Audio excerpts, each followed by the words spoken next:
So today's daf is one of the more famous dafim in Shas that we're doing. We're holding on 21A2. We went in and we'll get on to Sunday's daf as well, hopefully. These are some of the more famous stories in Shas. This parak is known as one of the holy paraks because it brings down stories of great people, of legends of our people that we have carried with us for thousands of years, and it talks about the greatness of people. And so let's get to it. We're holding 21A2, Chaf Aleph Amid Aleph 21A2. That's today's daf. We're up to the words Amru Alav al Nachum Ish Gamzu. So let's first talk about his name. Nachum Ish Gamzu. So number one, there was a city called Gimzu, which was near the city of Lot. But that is not the reason why he's called Gamzu. Gamzu means also this. Gam, also zu, this. The man known as also this. Why was he called that? Well, let's learn the story. Okay? Here we go. Shahaya Suma Mishtei Einav. Now, first we have to understand this. Nachum Ish Gamzu, as we're about to see, was a tzaddik gomor, a completely, utterly righteous man. Okay? So, Amru Alav al Nachum Ish Gamzu. They said regarding the man known as Nachum, the man of this too, Gamzu, also this. Shahaya Suma Mishnei Einav. He was blind in both eyes. Gidei Bishtei Yodav. He was missing both hands. Ki Teya Bishtei Raglov. He was missing both legs. V'chol Kufay Malei Shechin. And his entire body was covered with boils. And he was lying in a dilapidated house that was threatening to fall down upon him. And the situation was so dire. And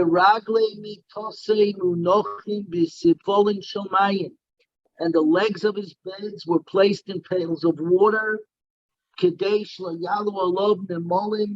that the ants would not crawl up the beds and bite him.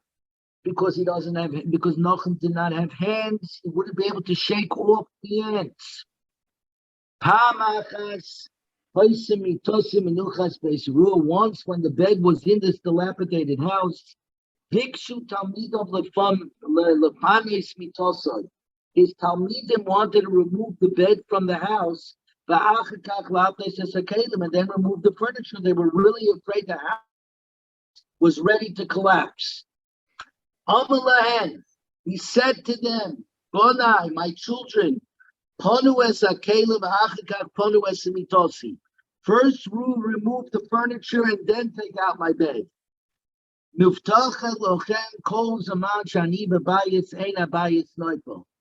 I'm being mafteach. You can take it to the bank that as long as I'm in the house will not collapse. Now, we learned before, but that you're not allowed to rely on a miracle. But Nachum Ish Gamzu was a complete tzaddik gomor. Tzaddik gomor, completely different situation. Now, we're going to see if he was such a tzaddik gomor. Guess what happened? Pinues hakelim, they took out the furniture, and then they removed his bed. And only afterwards, when Nopal Abayis, and then the house collapsed. So his Talmidim realized that their Rebbe wasn't just a Rebbe with terrible yisurim, terrible physical situation, but that in fact he was completely and utterly righteous. Because as he said, first the furniture went out, and only afterwards he went out, and then it collapsed. So Amuloi Talmido, Rebbe B'chimiyachas Shetzadik Gomorater. Since it's clear that you are a completely righteous person, that language of a tzaddik gomor is used almost on no one. Tzadik Gomorato, Loma also Lokach. How did this happen to you? How did you get to such a physical state? Amalahem Bonai, my children, Ani Garmati Latzmi. I brought it on myself. I was once traveling on the road to my father-in-law, and I had 3 donkey loads of foodstuff. Echad shel macho, one of food, echad shel mishtem, one of drink, echad shel minei migodim, and one full of desserts. A poor man came and stood before me in the road, and he said, Rebbe, Parnasani, my Rebbe, sustain me, give me something to eat.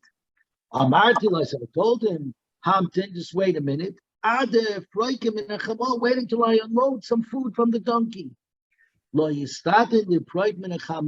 did not have a chance to unload the donkey before his soul departed and died of hunger. I went and fell on his face. Let my eyes, who took no pity on your eyes, become blind. Let my hands, which took no pity on your hands, be cut off. Let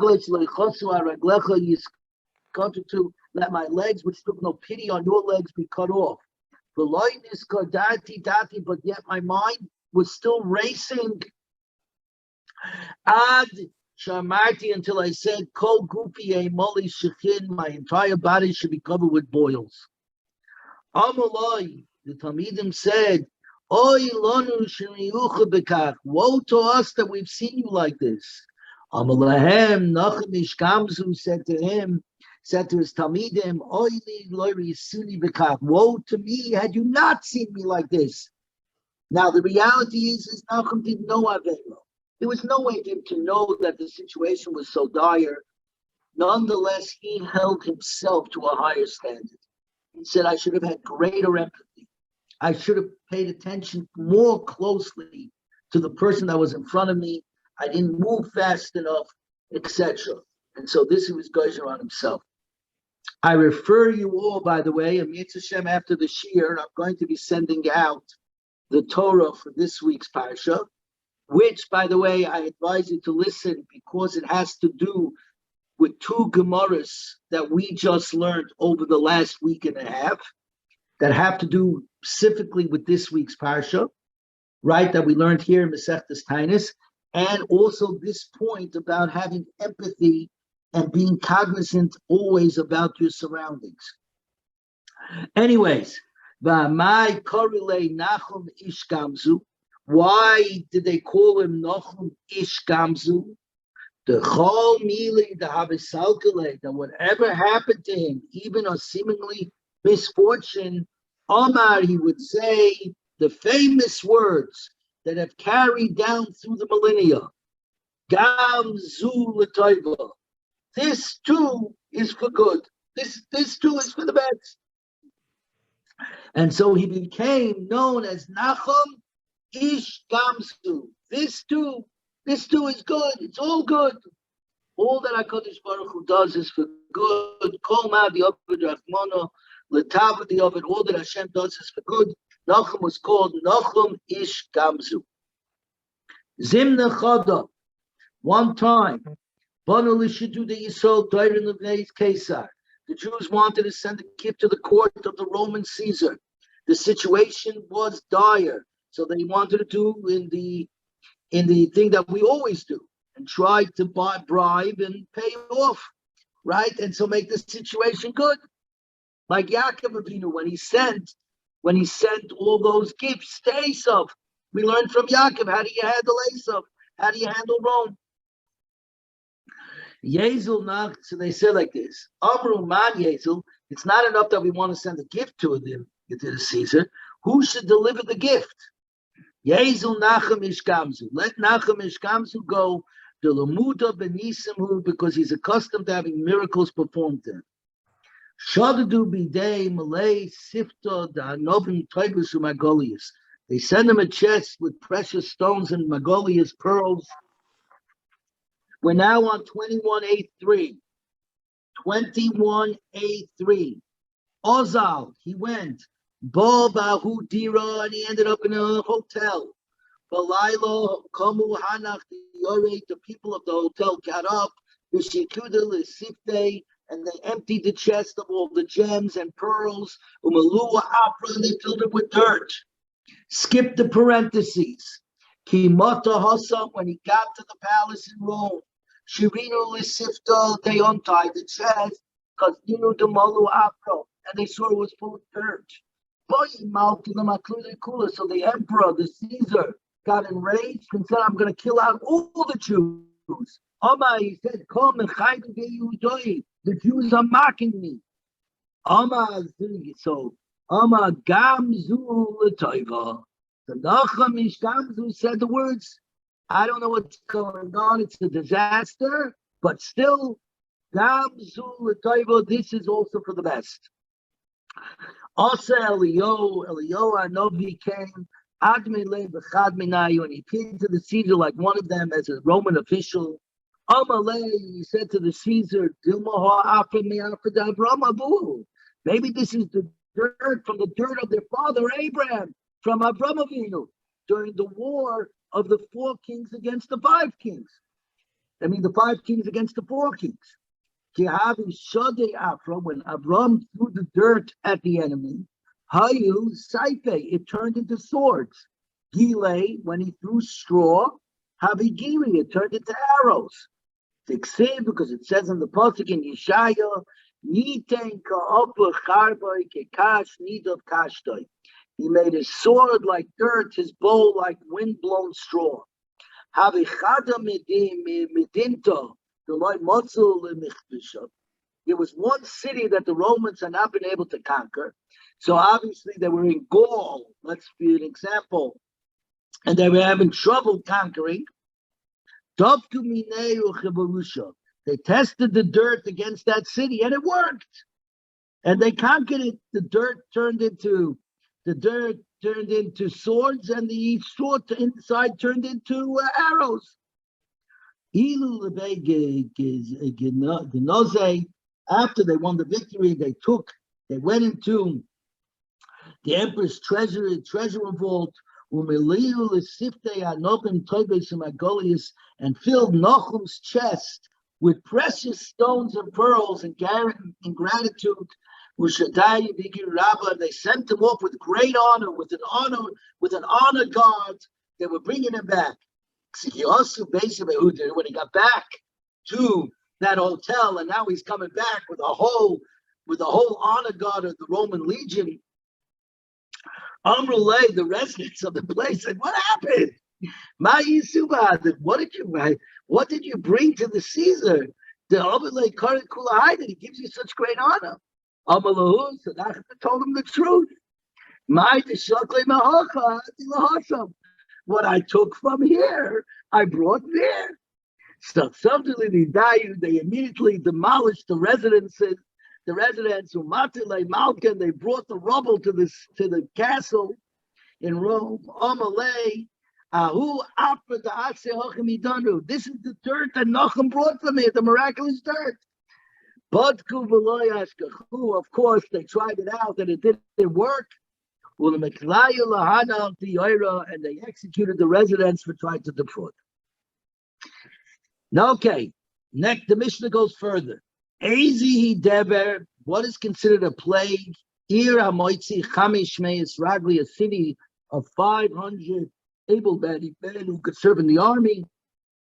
And if 3 of them died, one each day, 1, 2, 3 over 3 days, it's a pestilence. It's a plague, and we fast. Tanu Rabban, Ir Hamoitzi Chamish Meis, a city of 1,500 men. The Alav Ragli, that means triple. Nochan ka kapar akagoin ka kapar akoy, like kapar akoy. The Yotsu Imenu Tisha Mason B'Shloshim Yom Zachas had the same ratio. And one person each day over 3 days. But here, 9 people die over 3 days. In other words, 3, 3, 3. Harei Zeh Dever. B'Yom Echad. but it happens in one day. That's not a pestilence. The in a city that has 500 men on foot, like Kapara Miko, like our Mishnah, 3 people pass away, 1, 2, 3, 1 each day over 3 days. This is considered a plague. We're now on Amid Base 21b1. 21b1. B'yom echad, if it all happened in one day, or b'arba yomim, or over 3 to 4 days, ein ze dever. That is not called a plague. Further, deroi kart ir amoitzia chamish meyas ragli hava. Deroi kart was a city that had 500 men on foot. V'yotzim imenu shloisha mesim b'yom echad, and 3 people died on one day. So that's not a plague. Gozer Rav Nachman bar Chizda Tanisa. Nonetheless, Rav Nachman bar Chizda Rav Chizda, what do you call made established a fast day?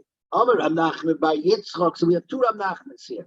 You'll notice we have Rav Nachman bar Rav Chizda. Rav Nachman, the son of the famous Rav Chizda, who's found all over Shas, whose daughters married Rav Zera and Rava, who famously his daughters married Rav Zera and Rava. Nonetheless, and we have another Rav Nachman, who's Rav Nachman bar Yitzchak. Rav Nachman, the son of Yitzchak, his father Yitzchak was a good man, but he never made it to the level of Rav. So it doesn't say Amar Rav Nachman bar Rav Yitzchak, Elo Amar Rav Nachman bar Yitzchak, because Rav Nachman bar Rav Chizda came from the famous Rav Chizda. And I'm making a point of this because it's about to come up in the Gemara. So, Gozer Rav Nachman bar Rav Chizda Tanisa, Amar Rav Nachman bar Yitzchak. Come on, who are you going according to this? Our Baraita we just learned that said if they pass away in one day, that's not called a dever, and you don't fast. The answer's up, Kirameir, like Rameir, with regard to an ox that gores 3 times. So here's the rule. A person has an ox. If it gores 1 time today, 1 time tomorrow, and 1 time the next day, so 3 days in a row, says Rabbi Yehuda, now he switches from a tam to a mu'id. A tam means new, it happens. You get into fender benders. But if you get into fender benders 3 days in a row, you're no longer just a tam, you're a mu'id, you're terribly responsible, you consider it deliberate. An animal that gores once is a tam. And the rule is he only pays chatzi nezek, half damages. The second day, half damages. The third day, that's it. It's 3 days in a row. Now you should have watched him carefully. He pays full damages. Rameir holds. I agree. 1, 2, 3 days. But what happens if he gores 3 times in 1 day? Rabbi Yehuda holds no, he's still a tam. Maybe he was having a bad day. The animal was in a bad mood. That's it. The animal was in a bad mood. So that day he gored 3 times. He's still a tam. It's still only half damages. Chatzi nezek. It has to be over a period of 3 days that he gores each day. Rameir says no. Just like if he gores 1 day, 2 days, 3 days, he becomes a mu'id and he has to pay full damages. If he gores 3 times in 1 day, if he has 3 fender benders in 1 day, we don't chalk it up to a bad day. We say that no, he's now a mu'id, and even in 1 day, you could be responsible for full negligence, full damages. So that's what we got the Rameir over here.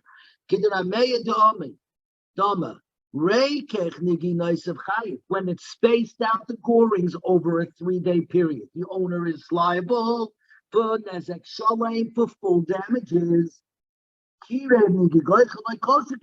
How the more so that if it's concentrated to 3 goings in one day, no question about it, the owner should have been watching, and he's responsible for full damages. Same thing over here. If people pass away over 1 day, 2 days, 3 days, it's called a plague. Then certainly if 3 people pass away in 1 day, it's certainly a plague. Now, Amalei Rav Nachman bar Rav Chisda, the great Rav Nachman, the son of the great Rav Chisda, said to Rav Nachman bar Yitzchak, who he held up and held him in great esteem. He said, Lei kumar listening legabon. Let the master arise and come live among us in a much more distinguished town. Rav Nachman bar Yitzchak lived in a town of good Jews, but Amoratzim, not great learners. And Rav Nachman bar Rav Chisda lived in a great town of learning. Amalei, so Rav Nachman bar Yitzchak said to Rav Nachman bar Rav Chisda, Ta Amalei Tanino, I have learned a Baraisa that says, Rav Yosi Ayman, Yosi says, Loi mekayman shel odam mechatoi, it's not the place where a person is that brings him honor. Elo odam mechaves mekaymai, a person brings honor to the place that he is. So I will not gain any honor from coming to live among more distinguished people. Rav Nachman bar Yitzchak, in his humility, he said, I have nothing to bring to the table. I'm just going to be lost in such a town. She came with Sinai, because we see this by Mount Sinai. She calls him as long as the Shekhinah, the heavenly presence was resting upon it at the giving of the Aseret Dibros of the 10 Commandments. The Torah says, even the sheep and the cattle shall not graze next to that mountain. But once the Shekhinah lifted from the mountain, departed, with the blast, when the blast of the shofar extends, they're allowed to go onto the mountain. So you see that the mountain itself, the place, possessed no sanctity. It was the presence of the Shekhinah that either imparted honor and sanctity to the mountain, or when it lifted, it removed the honor and sanctity to the mountain. But the question, of course, is that the Harabayis, why aren't we allowed to go up onto it today, onto the mount? And the answer is because the Kedusha is always there. Kedusha Rishani, Kedusha Lashata, Kedusha Losad. The holiness, the sanctity of the Mount Mahara Maria, the Temple Mount, was there from the beginning. It's there and it will always be there. And the answer is because the Kedusha over there is not totally in the Binyan, in the Beis HaMikdash. It is from there that the world was created, and that is the Mokem HaShechina. That is the place of the holy presence. Anyways, further. So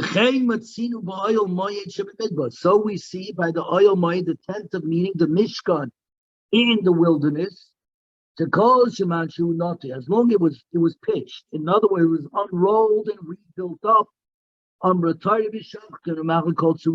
They shall send out of the camp anybody who's inflicted with Saras or Zav, anybody who's contaminated. Higlu Paroiches, but once they were on the move and the Mishkan was rolled up, they broke camp. The Tiru, Zavim, and Mitzrayim, Slik Nasham. The Zavim and the Mitzrayim were allowed to enter the place where the Mishkan had previously stood, where the tent of meeting had previously stood, because the Kedusha in the place was not on the place, but it's the thing that was on the place, the thing that makes the sanctity, not the place itself. Very good. We're up to 21b2. 21b2. So now, having failed to persuade Rav Nachman bar Yitzchak to join him, Rav Nachman bar Rav Yitzchak made the following offer. Amalei, he said, in that case, I will get up from my city of distinction and move next to you, my master. Amalei, said Rav Nachman bar Yitzchak, no. Mutav Yomi Mana ben Paras, better than a mana worth 100 dinar, the son of a pras. worth only 50 dinas should come to the one who's a mana, the son of a mana, the one who's worth 100 dinas, the son of somebody who was worth 100 dinas. Val Yava mana ben mana hates a mana ben paras. And not that the person who's a mana, 100 dinar, the son of 100 dinar man, should come to 100 dinar man, the son of only a 50 dinar man. Because Rav Nachman bar Rav Chizda was the son of Rav Chizda, the famous Rav Chizda. Rav Nachman bar Yitzchak was the son of Yitzchak, who was a great man, but never reached the level of Rav. So he said, I'm of a lower stature than you. I come to you. You don't come to me. But I shouldn't come to you the same way that I explained to you before. Now, says the Gemara, Besura Habi Devarta. There was once a plague in the city of Surah, that is the city of the famous Rav. Rav was the Rav over there. Shmuel was the Rav in the Nadoy. So Rav, there was a plague. In the neighborhood of Rav, there was no plague. People concluded that the neighborhood was spared because of the great merits of Rav who lived there.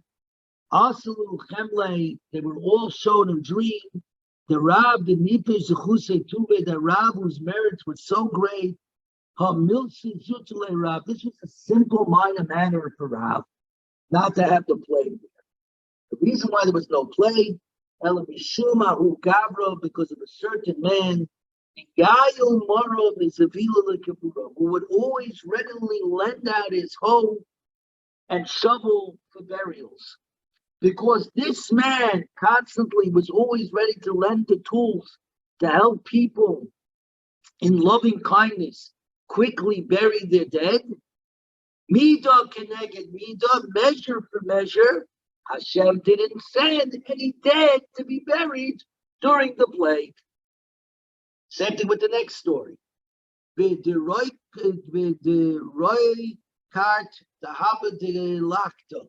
There was a fire in the city of Dirakart, where Rav Huna lived.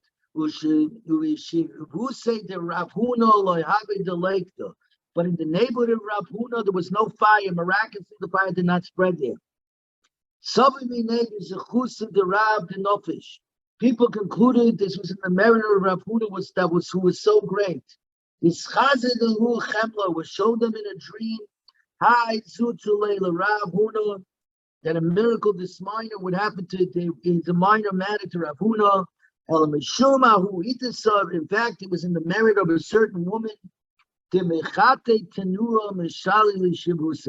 who would heat up her oven and make it available for her poor neighbors who did not have ovens. So since she heated up her oven for the sake of her neighbors and let her neighbors bake in her oven, she had an open door policy to her oven, so they were saved from the fire being there. I'm just going to say over a quick story. It is with my great-great-great-grandfather, my grandmother's great-grandfather, the famous Kol Aryeh, while he was Rav in Berexas. Berexas today, I believe, is in the Ukraine. Then it was in Hungary. It's in the Carpathian Mountains. The story is well known. It was so well known that it was published in the Hungarian papers of the time. We're talking in the 1800s, later 1800s. There was the big shul in Berexas who went ahead and hired a chazan for Rosh Hashanah and Yom Kippur to daven in the main synagogue. The Rav of the town, my grandfather, the holy Kol Aryeh, looked into the man and found him wanting and said he's not. And it turned out to be that it was a terrible situation without going into it about him. Later on, it was found out. But anyways, I'll tell the whole story. In fact, we'll do it quickly. In short, the Kol Aryeh said he should not daven for the Yomid, Rosh Hashanah and Kippur. And the people in the shul completely disagreed with the rabbi. So the Kol Aryeh said, in that case, I will not daven in that shul until he is dismissed. and instead I will daven in the courtyard, in a small house in the courtyard next to the shul or next to his house. And then he said the following words: I am made min hashemayim. I am made by heaven. I believe, I don't know if he said min hashemayim. He said, I am telling you now, the chazan will not daven, the cantor will not daven in the shul for Rosh Hashanah. A week before Rosh Hashanah, he was learning with my grandmother's grandfather.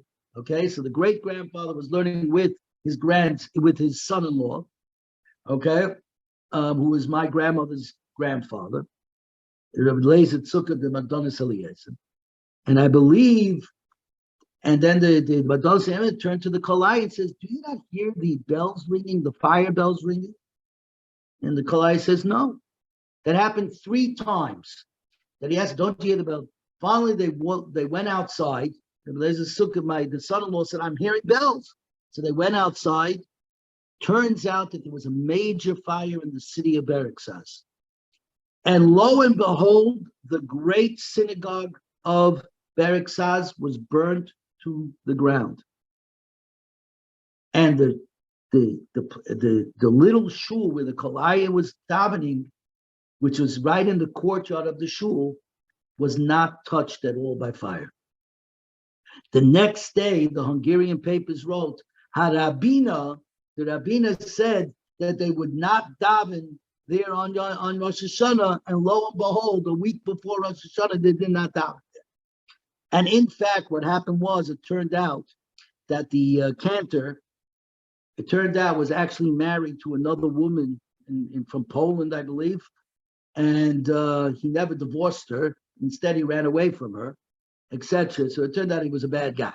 Anyways, but so that story did happen. So it goes to show, and that story happened not 150 years ago. So there you go. Stuff happens. Can't explain it, but it happens. Anyways, Amalei Rav Yehuda, says Rav Yehuda, Oisid Kimtse, the locusts have come. Goza Tanisa, he established a fast. Amalei Loi Kam Sidon, but the locusts haven't destroyed anything. Why are we fasting yet? Amalahu, Zabda Aisivadaim, did they bring provisions along with them? That means unless from heaven there's going to be a heavenly decree that they don't destroy, by the nature of things they're going to destroy, we better fast.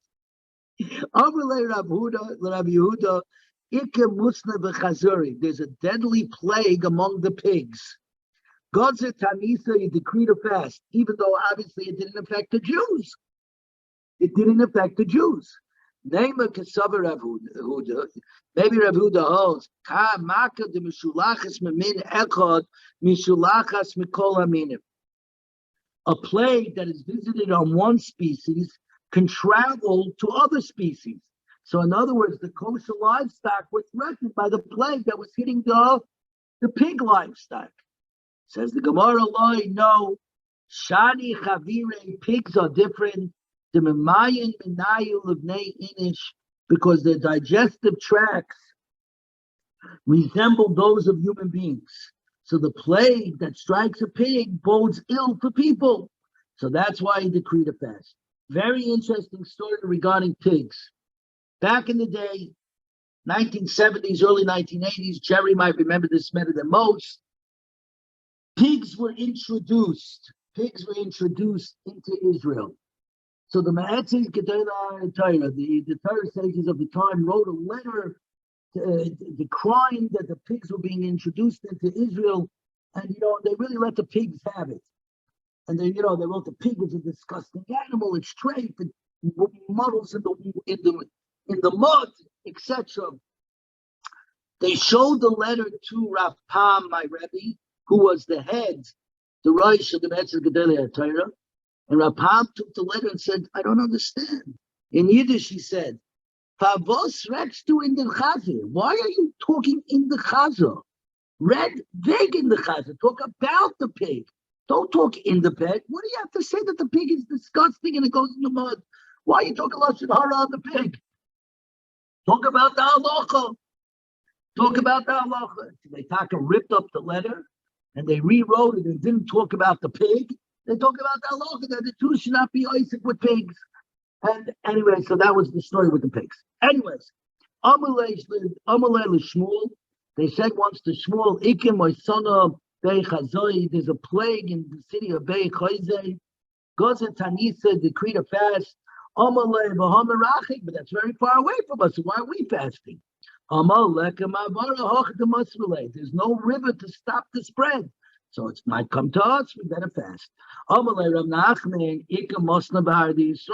If there's a deadly plague or if something terrible happens in the land of Israel, Gozer Taniso, he decreed a fast. Ama im gevira like a shivcha like all shekain. If the mistress Eretz Yisrael is stricken, then certainly the maidservant in Babel is in danger. And this is why, even today, if Chas v'Shalom al tiftach peh l'satan, that Israel is attacked and bombs are falling from Hamas or Hezbollah or wherever, that in New York we will fast and we will have a day of tefillah, because what happens in Eretz Yisrael is direct reflection on us. If the mistress is getting attacked, doesn't the maidservant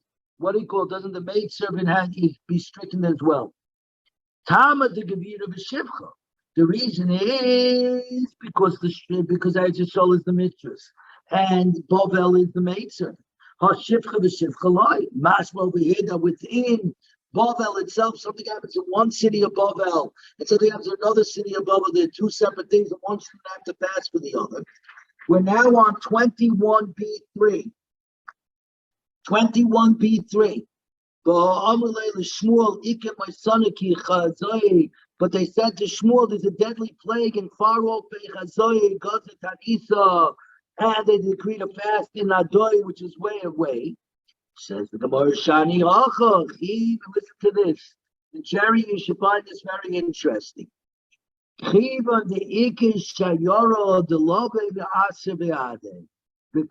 there are caravans between Chazoy and Nadoi, the plague can accompany and travel to Nadoi. In other words, even then they understood that viruses travel and they're carried through traveling, through international travel. And this is the way it goes. And there's no avoiding it. The only way to avoid it is by davening and by praying. So look at this. So this that we're dealing with today was already, in those days, they would certainly thought about it. Abba umana hoya osile shamama de mesipta de rikia kol yama. Abba, the surgeon, would be greeted from a heavenly baskol, a heavenly voice from the heavenly academy each day. Ulabai, they would say Shalom Aleichem, and Ulabai Komali Yom Shabbat, and Abai would receive such greetings every Friday. L'Rava Komali Yom Kippurei, Rava every Erev Yom Kippur. Havika Cholish started Abai Mishum Abai Umana. Abai felt distressed that he was only being greeted from heaven once a week on Erev Shabbos. And Abba, the surgeon, was being greeted every day. Amalei, they said to Abaya, we're not able to do the great deeds like he does.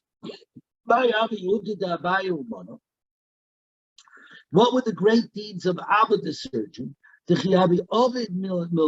he would perform a procedure, in this case, bloodletting, he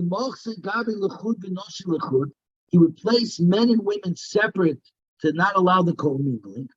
The Islay Labusha, the Ispekana, and he had a garment with a cupping corn attached to it. Havibizio ki kuslase, and the garment was slit enough to accommodate the lancet to make the incision into the veins. Ki have osile, so when a woman came, have malbishla, he would put it on. So that he would not have to look at her exposed body. The Islay duchted it sneer, and he had a private room outside the operating room. So in other words, there was a waiting room, It was like a railroad. It was a waiting room, then the operating room, and then you walked out into another room. Only the patient that was leaving could walk through that room. The Shodile Pishoy de Shokel. And there they would deposit their coins in a pushka into a chest that he took as his fee. The Islay Shodile, those who had money and who could pay, he paid.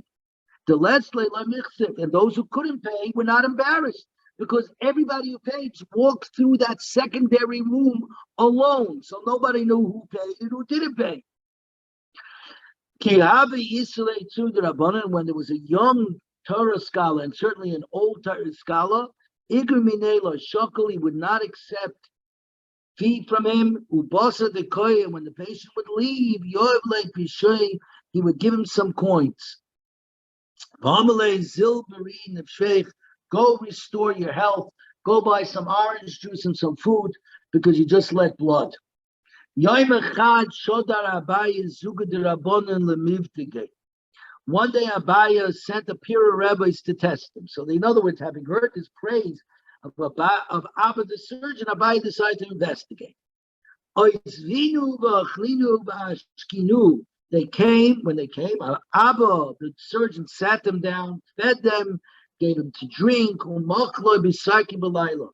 gave them woolen rugs to sleep on for the nighttime. We're now on tomorrow's daf, Shabbos' daf, Chavez Amid Aleph 22a1. L'safra, we still have a little time over here, so let's go. L'safra, karchinu v'shakligu. In the morning, they rolled up the rugs, v'kamen in apaku l'shuka, and took it out to the marketplace. V'ashkechunu, and they found Abba in the market. Amalei, they said to him, evaluate for us, please, master, how much these rugs are worth, and then buy them from us. Amalei, so Abba said, they're worth this much. Amalei, Dilma Shavutzvei, maybe they're worth more. Amalei, he said to them, this is what I bought them for. Amrulei, they said to him, the reality is these really are yours. And we took them from your house. And then they told him that they were merely testing his greatness. Amalei, and then they asked him, please tell us, what did you suspect of us when we took the rugs in the morning and we came to you in the marketplace? What were you thinking? Amalu, Amino Pidyon Shavuyim Ikul Rabbanan. I said to myself, there must be a case of Pidyon Shavuyim, ransoming a captive that came before the rabbis. They needed the money to ransom the captives. But they were embarrassed to tell me about it because they didn't want to beg for charity openly. So they went through this charade. Amrulei, they said to him, Hashta dinishaklimar, now that you know the real story, take it back. Amalahu, he said, I can't take the carpets back. Me'ahu shata sachtinu mitati litzedakah. From the moment that I concluded that you took the robes probably for pidyon shabuim, for redeeming captives, I put it out of my mind and I said, they are now, I assigned them to charity. They're given over to tzedakah. And once I gave it over to tzedakah, they're not mine. They're holy. They're tzedakah. Well, by the way, Abaya was distressed because he was only greeted on Erev Shabbos, while Abba the surgeon was greeted every single day. Rabba was only greeted on Erev Yom Kippur from heaven. Rabba felt distressed because of Abaya. Rabba and Abaya were the great Chavrusa shop, the great learning partners. See, Amrullah, they told him, Mistayif to come magnis akul kiravko. It should be enough for you that you protect the entire city with your merit, because Rabba was the Rav of the city of Mechuzah. Rabba was famously the Rav of Mechuzah, and his merits supported what he called covered the entire city. Jerry, do you have a little more time? I'd like to keep going so that there's less to do on Shabbos. I'm okay. Yeah, you're good? Okay. Another 10, 15 minutes? 10, 15 minutes? No, I just want to get to a certain point here. As soon as you're ready, go. Because these are just a bunch of stories. The moment we want to go, let's go. Okay? Rab, and they're beautiful stories, but they go. Rabbi Roika Chayza Hashir Peshuka the Bay Lefet. Rabbi Roika Bay Chayze, a lot of times is found in the marketplace of Bay Lefet. Habishachiak Eliyahu Gabe, and Eliyahu Hanavi a lot of times came to visit him. Amalei Ika Bahai Shuka Bar Almados. Is there anybody in this marketplace who's designed for the world to come? Amalei Lai, nope. In the meantime, he saw a certain man who was wearing black shoes, total black shoes. The Jews in those days either didn't wear black shoes or they didn't wear black shoelaces. Either way, the bottom line is he was wearing shoes that were not typically for Jews. But like Rami Chuta to Tichla the Gilman, he was not wearing, there was no tzitzis on the corner of his beged. So he didn't look Jewish. Amalei Eliyahu said to Rabbi Roika, this guy, Hi Bar Almadose, he's the person that's going to come to the world to come. Rod Batsrei, so Rabbi Roika ran after him and to him, Amalei, Maya Badach, what do you do for a living? Amalei, so the man said, Zil Adina B'Solamacha, go away and come back tomorrow. Lamacha Amalei, Maya Obdita, the next day returned him and asked him the question, okay, what do you do? Amalei, Zandu Kona, no, I'm a jail guard. Right? And when I incarcerate the men separately and the women separately on different sides of the jail. And I put a bed between them as soon as they shouldn't come to do anything wrong. When I see an imprisoned Jewish girl that the goyim, the wardens, are focusing their attentions on, I risk my life to save her. One day, there was an engaged Jewish girl among the prisoners. And the guy focused their attention. I took the lees of red wine, and I threw it on the lower part of her skirt so it should look like she was a nida, she was menstruating. And I said to them, she's menstruating. And so, of course, they didn't want to have anything to do with her on that day. Amalei, my tamaleslichute. Why don't you have tzitzis, ramis, masani, uchme? And why are you wearing black shoes? In other words, why are you looking goyish? Amalei, alina de menifke b'nei nochrim. I come and go among the goyim. Ki heichlo yedina b'Yehuda no, so they should not know I'm a Jew. Ki avigozi gizertus. Whenever they were goyzer, a terrible decree. Mudana lula rabbanan. I informed the rabbis immediately. Ubayu rach. So they can pray for divine mercy and then know their decrees. In fact, Jerry, my uncle Berkey Zechenu Levracha, during World War II in the city of Munkach, dressed up as a Nazi, became friends with the Nazis, and saved who knows how many Jews thereby. And after the war, he and a man known as Kahn Frankel were the ones who rescued the Heintige Minkacher Rebbe. Today's Minkacher Rebbe was hidden. His father did not become Minkacher. I don't know what the story was with his father. But anyways, they gathered him and brought it back. Amazing. This story over here. His father, not the current Minkacher Rebbe. Yeah, the current Minkacher Rebbe. His father, he's the grandson. His father, that's correct. His father. Right. Very cool. So because Moshe Leib I know very well. So you know. So it turns I did all the three weddings. Aha. So the next time you see the Minkacher Rav, tell him, just listen to these words, that you learn with somebody that is the nephew of Berkey. Just say that. Do you know his sister? Horowitz? No, not Horowitz. No, Wilimowski. Oh, Wilimowski's. Yeah. Wilimowski's. Yeah. Wilimowski. Yeah, sure. Zuta's his sister. Yeah, I happen to have known the Wilimowskis from the 5 towns. That's right. Correct. Correct. Yeah. Shmi lives in the 5 towns. Correct. That's correct. So, it turns out that my uncle Berkey, is the one that saved him. In fact, when my uncle Berkey, who lived on the west side, was nifter, the Minkacher Rebbe came just by himself, came to the funeral. over there on like 95th Street, whatever it is, wherever the funeral home is. Plitzling, showed up just as a Kursatait. So if you ever see him again, you can tell him you learn with the nephew of Berkey. Okay, of Berkey Berglas was his name. Berkey Berglas. Here you go. But it's this story right over here. Why, when I say to you, what do you do? We're now on 2282. Why did you respond to me? Go away today and come back tomorrow. 2282. Amalei said to Rabbi Bahi Shate Gizri Gizirto. At that moment, they had just issued a decree against the Jews. I said to myself, let me go first and inform the rabbis. So they could pray and have it overturned. In the meantime, two others came to the marketplace. Eliyahu came again to Rabbi Roy and said, these two are designed for the world to come. We came up to them. What do you do?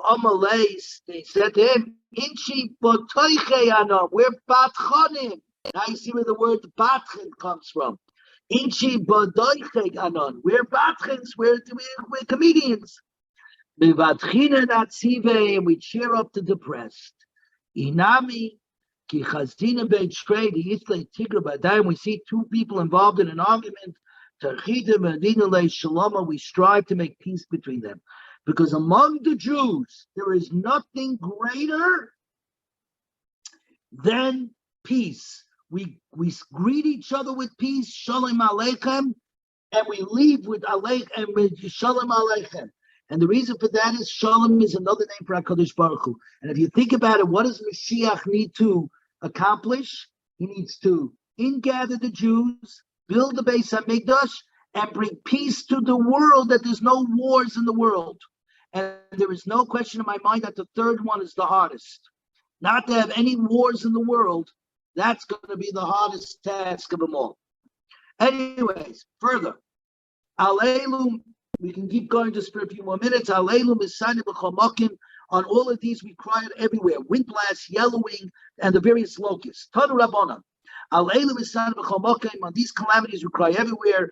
Al ashidofine, on wind blasts that are so strong that they knock down the kernels from the husk. Val Yeroka, the yellowing of the crop. Val Arba, on the regular Arba locust. V'chosel, the chosel locust. The Arba are the main ones. The chosel are the ones that really eat up everything. Val Chayara, and on dangerous beasts. Rabbi Kiva Ayman. Al Shidofan, on the wind blast. Val Yerokin, and the yellowing. The koshu, even the slightest amount of damage. Arba v'chesil, afilu na'nira v'eretz Yisrael kanaf echad. Even if in Eretz Yisrael you only see one winged creature, that's it, one. Misarin aleim, we cry out. V'chol chaya, the dangerous beast, suck the Gemara Tanu Rabbanon chaya rosh omru bizman shehi mishulachas. That's when it's being sent, essentially from divine. It's a divine visitation. Misarin aleim, we cry out. It's not a divine visitation, but regular nature. Misarin aleim. So Ezu Mishalachas, Ezu Mishalachas knew what's a divine visitation and not a divine visitation. Neiris be here, if the animal, the wild animal is seen in the city, Mishalachas, that's a decree, heavenly decree. They don't belong in the city. Basada, but in the fields, Ezu Mishalachas, that's its natural habitat. B'yoim, that's Mishalachas, that's a divine visitation. Balayla, because nighttime is the usual time to hunt. If he sees two people and runs after them, Mishlachas, that's a visitation. But if it hid from them, it kills two people at one time, and only eats one of them. Mishlachas, it's a divine visitation. It devours both of them. Maybe it was just hungry. Also, lagag, if it climbs up to the roof and notla tinik me'arisa and snatches a baby from the cradle, mishulachas, it is divine visitation, and the Gemara is going to talk about this. Hagufa kasha. We're on 22A2, Jeff. 22A2. Hagufa kasha. Amrit. We say nerois be'ir mishulachas. If the animal appears in the town, in the city, it's a visitation. Mashma from there, there's no distinction. As long as it's in the town, it doesn't matter whether it appears by day or by night. But on the next day it says, in the next thing you write, by day it's a visitation, by night it's a normal thing for him to hunt at night. So make up your mind. Says the Gemara like Kasha, it's not a question, it's not a contradiction. 22A2.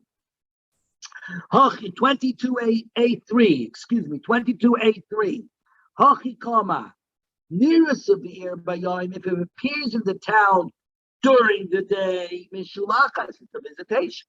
Be'ir balayla, if it appears in the town and it's nighttime, ain't a Mishulachas, it's not a visitation. Because even though it's a town, nobody's out in the street. The animals are more brazen in their natural habitat. Inami b'soder, or in the field, even during the day, it's not a visitation because outside of inhabited areas, it's normal for animals to be there even by day.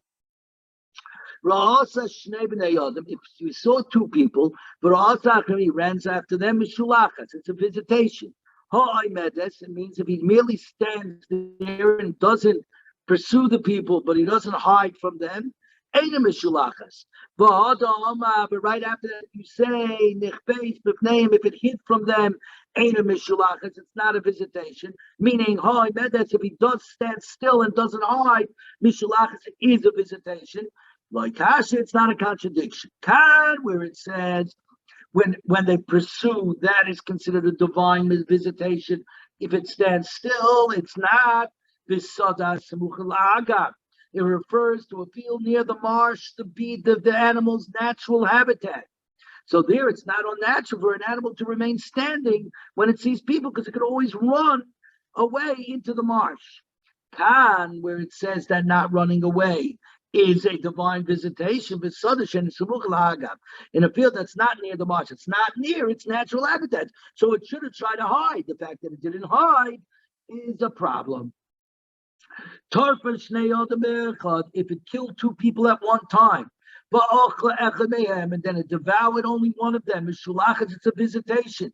Meaning, but it devoured both of them, it's not a divine visitation. Maybe the animal was hungry. But you just said, even if it just runs after them and doesn't kill or devour each of them, it's a sign of divine visitation. When do I say that killing and devouring two people is natural and not a divine visitation? Again, in the marsh, that's its natural habitat. It behaves natural. Everything else, you got to look at the situation. Gufa. Also, okay, we got a couple more minutes. Gufa also lagag mishulachas. If it climbs to the roof and snatches a baby or from the cradle, it's a divine visitation. Pshita, that's obvious. We're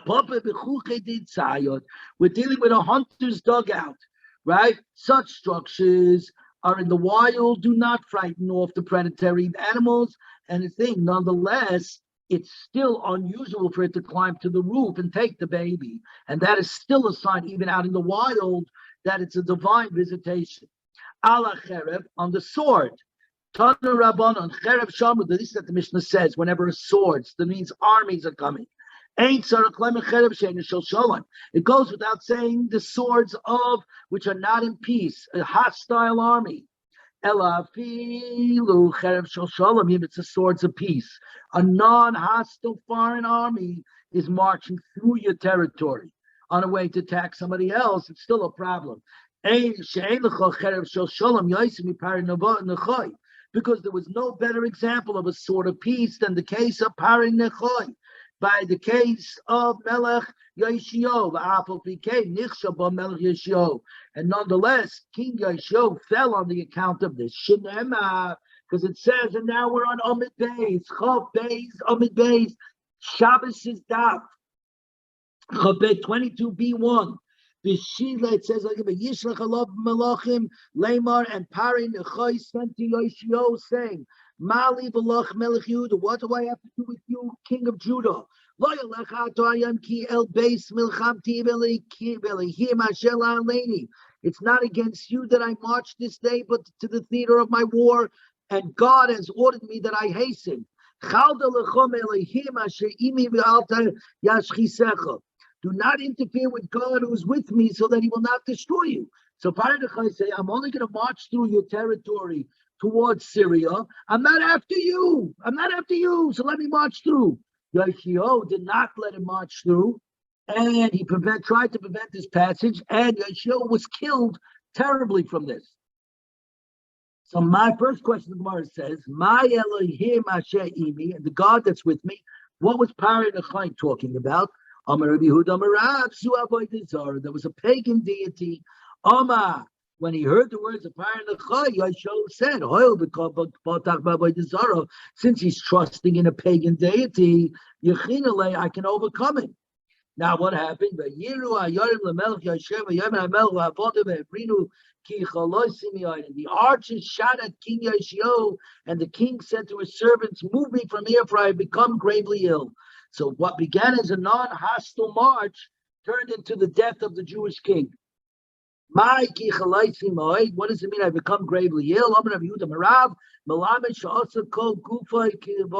His body became like a complete sieve. In fact, he was shot up 300 times. How do I know that? Because this is the famous kinnah that we say, dirge that we say on Tisha B'Av. What do you call it? This is the famous thing by Yomi Yirmiyah. In fact, the kinnah, the dirge, is the most important dirge that we actually say on Tisha B'Av. And we say you're not Mekayim Kinnis unless you say this dirge in it. It's almost at the beginning. It's like one of the first that we say. If you look in the art scroll, you have the art scroll Kinnis, you can read over there this entire story that we're reading over now in much more detail. Says the Gemara, what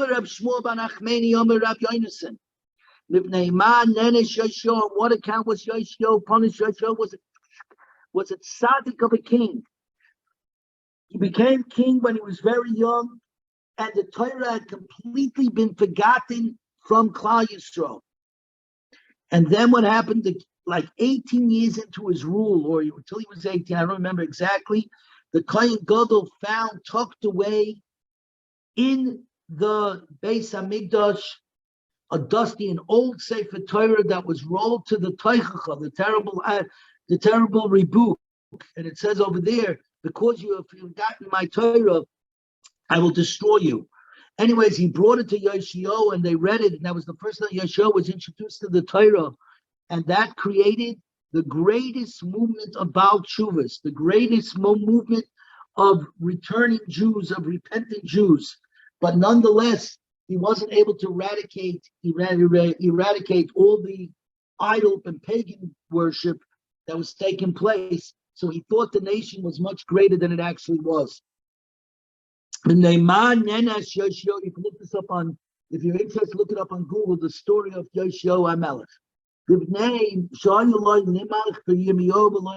Because he should have consulted with Yirmiyahu, who was the prophet of the time, about going against Parei Nicho, and he did not. My Dorish, what did Yoshio expand? The pasuk says, "The sword will not pass through your land." My cherev, Yoshio said, what does it mean a cherev? If it means a sword that is not of peace, but a hostile sword, it says, I will provide peace in the land. In other words, will not suffer an invasion of hostile forces. Elamai, the pasuk must mean a sword of peace will not pass. So on this thing, Yoshio meant to block Pharaoh Necho's army. He didn't know that the generation did not appear as proper in the sight of Hashem, even though they made tshuva. And this is where we're going to end. We're going to end right over here. When he was dying, Yirmiyahu saw that his lips were moving.